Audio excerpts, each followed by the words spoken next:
रात होते ही मेरी भतीजी पेट पकड़कर चिल्लाना शुरू कर देती कि बहुत दर्द है। मैं फौरन इसे अस्पताल ले जाती, जहां डॉक्टर इसे अल्ट्रासाउंड रूम में ले जाता और कुछ देर बाद भतीजी बिल्कुल ठीक हो जाती। लेकिन मुझे बहुत हैरत होती जब डॉक्टर हर रोज बगैर दवाई के वापस भेज देता। अब मुझे शक सा हुआ, एक दिन भतीजी का बुर्का पहनकर जूं ही अल्ट्रासाउंड रूम में गई तो मेरे माँ बाप बचपन में ही वफात पा गए थे और मेरा एक इकलौता भाई और भाभी थे और मेरी एक 17 साल भतीजी थी। मेरी अपनी कोई औलाद नहीं थी। जब मेरी भतीजी 17 साल की थी तो मेरे भाई भाभी एक हादसे के शिकार में वफात पा गए। मैंने अपनी भतीजी को बहुत लाड प्यार से रखा और इसकी हर ख्वाहिश पूरी की। वो मेरे घर मेरे साथ ही रहती थी। एक दिन मेरी भतीजी ने इंटरमीडिएट के इम्तिहान पास किए तो एक ही जिद लगाई कि शहर जाकर डॉक्टरी की पढ़ाई करनी है। मैं इसकी बात सुनकर परेशान हो जाती कि आजकल जमाना भी बहुत खराब है और घर से बाहर तो कभी नहीं निकली सिवाय स्कूल और कॉलेज जाने के, तो इतने बड़े शहर में अकेली कैसी रहेगी। लेकिन इकलौती भतीजी होने के नाते मुझे इसकी हर जिद अजीज थी और मैंने ठान ली कि अब मुझे अपनी भतीजी को डॉक्टर बनाना है।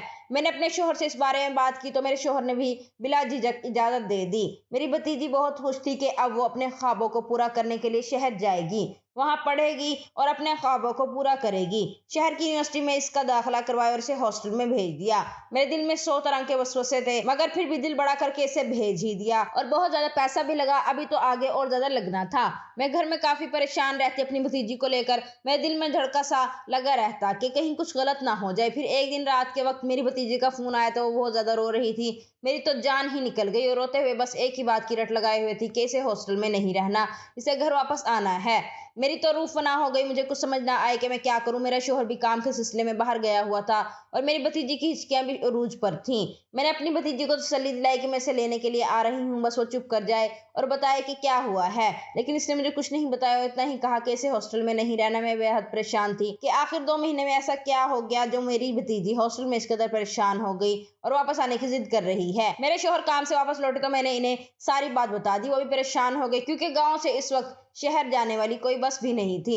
मैंने अपनी भतीजी को दोबारा फोन किया, इससे कहा कि हम तुम्हें अभी लेकर जाते हैं या फिर सुबह। इसने अपनी हिचकियां दबाते हुए कहा कि आप लोग मुझे सुबह आकर ले जाएं। अगली सुबह हम दोनों मियां बीवी भतीजी के हॉस्टल रवाना हो गए।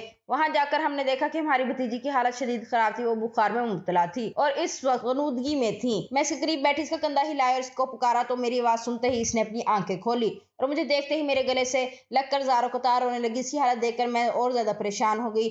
तब तो मुझे यकीन हो गया था कि कुछ ना कुछ तो हुआ है। मैंने अपनी बेटी के बाद इसे मोहब्बत से पुकारते हुए कहा, बेटा क्या हुआ है तुम्हें? इसने अपनी आंखें नीचे करी लेकिन जुबान से एक लफ्ज भी अदा ना किया। मैंने बहुत स्टार किया लेकिन इसने मुझे इतना ही कहा कि इसे कुछ नहीं हुआ, इसे हॉस्टल में नहीं रहना, मुझे घर वापस जाना है। मेरा आप लोगों के बगैर दिल नहीं लगता। ये बात बहुत अजीब थी कि 4 महीने हॉस्टल में रहने के बाद मेरी भतीजी कह रही थी कि इसका हॉस्टल में दिल नहीं लगता। मैंने अपने शोहर को कहा कि परेशानी की कोई बात नहीं, बस बच्ची हॉस्टल में रहते हुए थोड़ी घबरा गई है। कुछ दिन के लिए हम इसे घर ले जाते हैं। हॉस्टल इंतजामिया से बात करने के बाद मैं अपनी बच्ची को कुछ दिनों के लिए घर ले आई। घर आने के बाद भी इसकी हालत ठीक नहीं हुई बल्कि मजीद बिगड़ती चली गई। इसको शदीद बुखार था और वो दिन ब दिन कमजोर होती जा रही थी। बहुत सारे डॉक्टर से इसका इलाज करवाया लेकिन इसे कहीं पर भी आराम नहीं मिल रहा था। तकरीबन 10 दिनों के बाद इसकी हालत थोड़ी बेहतर हुई तो हम मियाँ बीवी के दिलों को भी चैन आया। मेरी भतीजी बहुत हंसमुख और खुश इखलाक थी, लेकिन जब से वो बीमार हुई थी हर वक्त अपने कमरे की लाइट बंद करके अंदर ही पड़ी रहती। आज भी इसे कमरे से बाहर लेकर आए और धूप में बैठने के लिए कहा।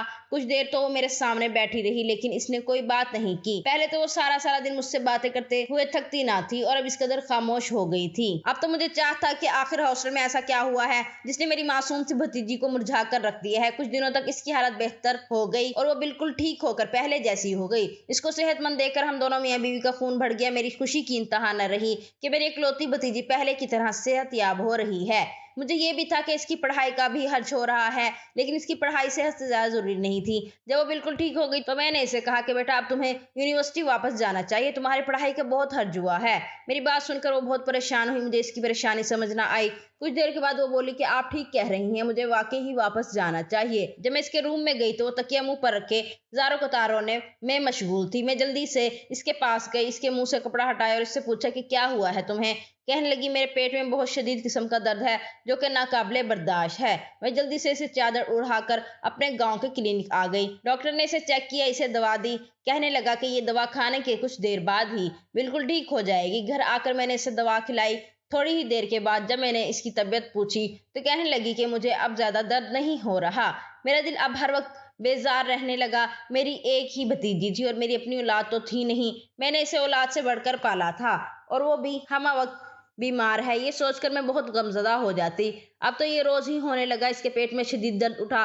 मैं इसे क्लिनिक ले जाती। क्लिनिक में डॉक्टर अल्ट्रासाउंड वाले कमरे में 10 मिनट तक इसको चेक करता, दवा देता। कुछ देर तक वो ठीक हो जाती, लेकिन कभी कभी मुझे लगता कि दाल में कुछ काला है। लेकिन फिर मैंने अपनी सोच को झटक दिया। मेरे शोहर ने मुझे कहा कि तुम्हारी भतीजी की अब शादी की उम्र है, वो हॉस्टल नहीं जाना चाहती, आगे इसे पढ़ना नहीं है, तो हम ऐसा करते हैं कि इसकी शादी कर देते हैं। मैं परेशान थी कि अपने शोहर को कैसे बताऊं कि इसकी तो सेहत खराब है, हर वक्त इसके पेट में दर्द रहने लगा है। लेकिन मैंने अपने शोहर से कोई बात नहीं की और उनकी हाँ में हाँ मिलाई। एक दिन मेरे शोहर ने मुझे कहा कि इनके दोस्त का बेटा डॉक्टर है, वो हमारे घर तशरीफ लेकर आना चाहता है। मैंने कहा ठीक है, आप बुला लें। रिश्ता देखने के लिए लड़के की माँ और लड़का आया था। हमें लड़का बहुत पसंद आया। इसका शहर में घर था, लेकिन वो रिश्ता किसी अच्छे गांव वाली सुलझी हुई लड़की से करना चाहता था, जो इसका घर अच्छे से संभाल सके। और फिर मेरे शोहर तो इनके दोस्त थे, तो हमें भी कोई एतराज नहीं था, ना इन्हें कोई एतराज था। हम लोगों ने रिश्ता पक्का कर दिया। 2 महीनों के बाद शादी की तारीख भी तय हो गई। मेरी भतीजी एकदम से बिल्कुल ठीक हो गई।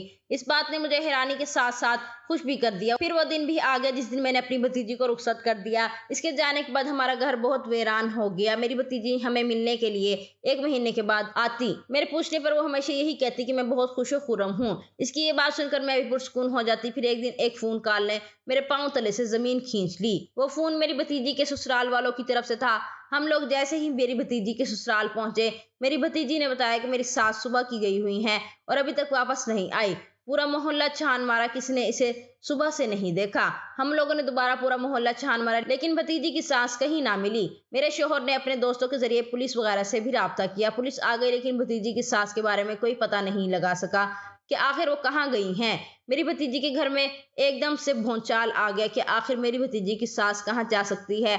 हम लोग तो शाम तक वापस आ गए। भतीजी का शोहर भी मुल्क से बाहर गया हुआ था। मेरी भतीजी के शोहर का नाम अली था। 1 महीने बाद इसका शोहर भी बाहर के मुल्क से वापस लौट आया, लेकिन इसकी सास का कोई अता पता नहीं था। 2 हफ्तों बाद एक दिन अचानक ही मेरी भतीजी शाम के वक्त अपने कपड़ों का बैग साथ लिए आ गई। वो बहुत परेशान थी।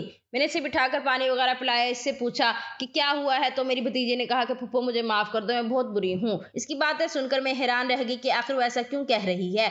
इसने मुझे जो बातें बताई, इन्हें सुनकर मैं एक बार कांप कर रह गई थी। मेरी भतीजी ने मुझे बताया कि इसके सास की गुमशुदगी के बाद मेरा शोहर बाहर के मुल्क से लौट आया। वो भी बहुत परेशान था। इसने हर मुमकिन कोशिश की ढूंढने की, लेकिन इनका कहीं पता ना करवा सका। मुझे यूं महसूस हुआ जैसे वो अपनी माँ को लेकर बहुत परेशान है। इसने मुझे नजरअंदाज कर रहा है, लेकिन कुछ दिनों के बाद इसने मुझे मुकम्मल नजरअंदाज कर दिया। मैंने इससे बात करने की कोशिश की और इससे कहा कि जब से आप आए हैं आपने मेरे साथ कोई बातचीत नहीं की।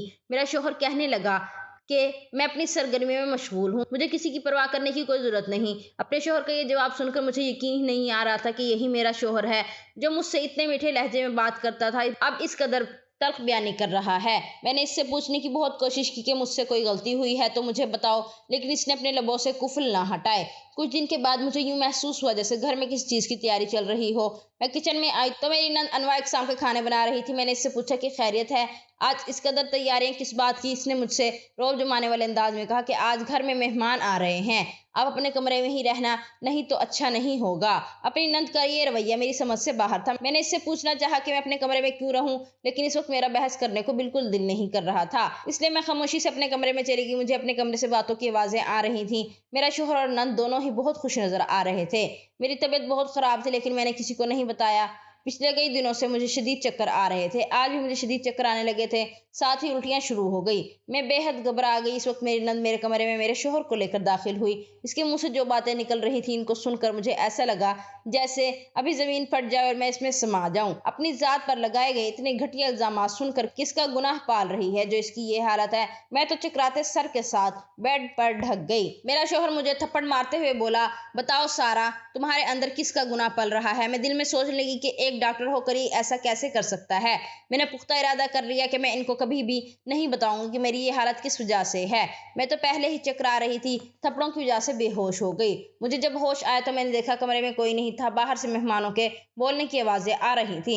मैं उठकर दरवाजे तक आई तो बाहर से आवाजें आई कि हम ये रिश्ता पक्का समझे। मुझे समझ ना आए कि मुझ पर इतने घटिया इल्जामात लगाकर किसका रिश्ता पक्का किया जा रहा है। रात को जब मेरे शोहर कमरे में आया तो कहा कि मैं अपने घर जा सकती हूँ, वो शादी कर रहा है। मैंने अपने शोहर को कहा कि अब इस घर से मेरा जनाजा ही निकलेगा। ये सुनकर वो आग बगोला हो गया और कहने लगा, जब गुनाह कर रही थी तब कुछ याद नहीं आया। मैं एक बार फिर खामोश हो गई। अगले दिन मुझे पता लगा कि लड़की वालों को किसी न किसी तरह पता लग गया है कि मेरे शोहर ने शादी भी करने से इनकार कर दिया है। मेरे शोहर ने मुझसे अलग कमरे में रहना शुरू कर दिया है। मैं पता लगाना चाहती थी कि आखिर मेरे शोहर और नंद ने मेरे साथ ऐसा क्यों किया। ये जानने के लिए मैंने सोचा किसी के कमरे में जाकर देखती हूँ। रात को मैं इसके कमरे में गई सोने के लिए कि इसने मेरे साथ ऐसा क्यों किया। मुझे देखकर वो एक पल के लिए परेशान हो गई। मैंने इससे कहा कि मुझे अपने कमरे में डर लग रहा है, इसीलिए तुम्हारे कमरे में सोने लगी हूँ, और जाकर आराम से बेड पर लेट गई।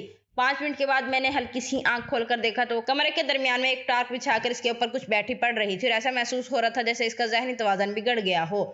थोड़ी देर के बाद वो मेरे करीब आई। मेरे दिल में खौफ की शदीद लहर उठी। मुझे लगा जैसे वो अभी मुझे कुछ कर देगी, लेकिन वो चुपचाप आकर मेरे करीब बैठ गई। इसकी बातें सुनकर मेरे सर पर सातों आसमान आ गिरे और कदमों तले से जमीन निकल गई। वो मुझे कहने लगी, भाग सान हो, मैंने तुम्हारे घर से निकालने की कोशिश की, तुम्हारा नहीं रहा, तुम मुकम्मल तौर पर तन्हा हो गई। अगर खुश मैं नहीं हूं तो रहने तुम्हें भी नहीं दूंगी। मैंने अपना सब कुछ कर लिया है, लेकिन तुम फिर भी नहीं निकली इस घर से। तुम्हारे मोबाइल फोन से मैंने तुम्हारे शोहर को नकली मैसेजेस भेजे, जिससे इसको पुख्ता यकीन हो गया कि तुम और मर्दों के साथ बातें करती हो, तुम्हारे गैर मर्दों के साथ ताल्लुकात हैं। फिर मैंने अपने भाई की दूसरी शादी करवाने को सोचा, इसका रिश्ता भी तय कर लिया। अब तुम्हारा सर दर्द, उल्टी आना, इन सब ने मेरा काम और भी आसान कर दिया। मुझे रात को पता चला कि तुम्हें कैंसर है, तुम बहुत जल्द मरने वाली हो, तो अब मुझे तुम्हें मारने का कोई इरादा नहीं है। और जब मुझे इस बात का पता चला, मेरी माँ तो रोकना चाहती थी। मेरी माँ चाहती थी कि मेरे बेटे का घर ना खराब हो। फिर मैंने भी रास्ते से हटा दिया। मैंने अपनी सगी माँ को ही मार दिया, और इस बात का पता आज तक किसी को नहीं लगा। तुमने बहुत गलत किया भाभी, इस घर में आकर मेरे भाई के साथ शादी करके। मैं अपनी दोस्त के साथ इसकी शादी करवाना चाहती थी, मगर मेरे भाई ने कहा कि वो अपनी पसंद की शादी करेगा, और वो तुम्हें पसंद करता था। कुछ साल पहले तुम और मैं एक ही स्कूल में पढ़ते थे। तुम हमेशा फर्स्ट आती और मैं पीछे रह जाती। मैंने तब ही सोच लिया कि मैं तुम्हें तबाह बर्बाद करूंगी, मगर फिर तुम लोग कहाँ चले गए। इसके बाद जब तुम ब्याह कर इस घर में आई, तुम्हें देखते ही मैंने कहा अब तुम नहीं बचोगी, और देखो मैंने तुम्हें तबाह कर दिया। अपनी नंद की इतनी भयानक बातें सुनकर मैं दंग रह गई, पर मैं खामोश रही। मुझे मुकम्मल यकीन हो गया कि मेरी नंद एक साइको पेशेंट है। बचपन की बातें मुझे तो याद नहीं थी, और इसने तब से ही मेरे लिए अपने दिल में बुग़्ज़ पाल रखा था। इस कमरे में आते ही मैंने सबसे पहला काम ये किया कि जिस वक्त मेरी नंद मेरे पास बेड पर आकर बैठी, मैंने आंख बचाकर अपने मोबाइल की आवाज़ रिकॉर्डर ऑन कर लिया। इसकी सारी बातें रिकॉर्ड हो गई। मैंने सारी बातें अपने शोहर को भेज दी। अपनी भतीजी की तमाम बातों ने मेरे दिल को गम से भर दिया था। इसके बाद मेरी भतीजी कहने लगी, फूफा मुझे माफ़ कर दे, मैं बहुत बुरी हूँ। मैंने आपको धोखा दिया और देखे बदले में मुझे भी धोखा मिला। मेरा शोहर मुझे कॉलेज के बाहर मिला था, मैं ऐसे पसंद करने लगी। जब मुझे पता चला वो शहर में रहता है, मैंने आपसे ज़िद की कि मुझे शहर में पढ़ना है। मैं शहर पढ़ने चली गई। वहाँ मैं रोज़ाना अपने डॉक्टर शोहर से मिलती। फिर एक दिन इसने मुझे बताया कि वो मुझसे शादी करना चाहता है। मैंने भी हाँ कर दी। अब मैं आगे नहीं पढ़ना चाहती थी, इसलिए मैंने इतने दिनों तक बीमारी का नाटक किया। और जब मेरे पेट में दर्द हुआ तो क्लिनिक जाने लगे। वहाँ मैंने देखा अंदर क्लिनिक में अली बैठा है। वो अपने किसी दोस्त डॉक्टर की जगह पर आया था। ये सुनकर फिर मैं रोज़ाना क्लिनिक जाने लगी। मैं रोज़ाना अंदर अली से बातें करती। जब आप अंदर आती तो चेकअप का बहाना कर लेते। फिर जब आपको शक होने लगा तो अली ने मुझे कहा कि अब मैं क्लिनिक ना आया करूं। एक दिन जब मेरा बुर्का ओढ़कर आप लेने गई, इस दिन भी अली अंदर नहीं था, तो आपको कुछ पता नहीं चल सका। फिर जब अली ने रिश्ता भेजा तो मैं हर बीमारी भूल गई, शादी की खुशियों में मसरूफ हो गई। कुछ अरसे बाद मेरे सर में शदीद दर्द उठा। पेट में भी मुझे पता चला कि मुझे कैंसर है। तब अली काम के सिलसिले में बाहर गया हुआ, जब वापस आया तो मैं इसे बताना चाहती थी, लेकिन नहीं बता सकी। लेकिन फूफो देखे ना, मेरी खुशियों की उम्र कितनी छोटी थी। रात को मुझे पता चला मेरी नंद मेरे साथ हसद की आड़ में ये सब कर चुकी। मेरे शोहर ने मेरा एतबार नहीं किया। अब मैं इस घर में कभी नहीं जाऊंगी। मेरी भतीजी की बातें मेरा दिल छील रही थी। मैंने इसे अपने सीने से लगा लिया। अगले दिन सुबह के वक्त मेरी भतीजी का शोहर आ गया। इसने भी मुझसे माफ़ी मांगी। मेरी भतीजी को दुख देने के लिए वो बेहद शर्मिंदा था। मेरी भतीजी को वापस ले गया। मेरी भतीजी के शोहर ने इसका बहुत इलाज करवाया। इसने अपनी बहन को गुनाहों की सजा दिलाने का फैसला किया। फिर मेरी भतीजी की नंद को पुलिस पकड़कर ले गई। जेल में इसका बहुत भयानक अंजाम हुआ, दिमागी तौर पर और अब जिस्मानी तौर पर भी मफलूज होकर रह गई। मेरी भतीजी अब खुशो खुरम जिंदगी गुजार रही है। हमें अपने बड़ों को धोखा नहीं देना चाहिए, ना ही किसी से हसद करना चाहिए, वरना ये चीज़ें इंसान की ज़िंदगी तबाह बर्बाद करके रख देती हैं। आपको अगर ये कहानी अच्छी लगी है तो इस वीडियो को लाइक कीजिए, और इस तरह की मज़ीद कहानियाँ सुनने के लिए हमारे चैनल को ज़रूर सब्सक्राइब कीजिए। अल्लाह हाफिज़।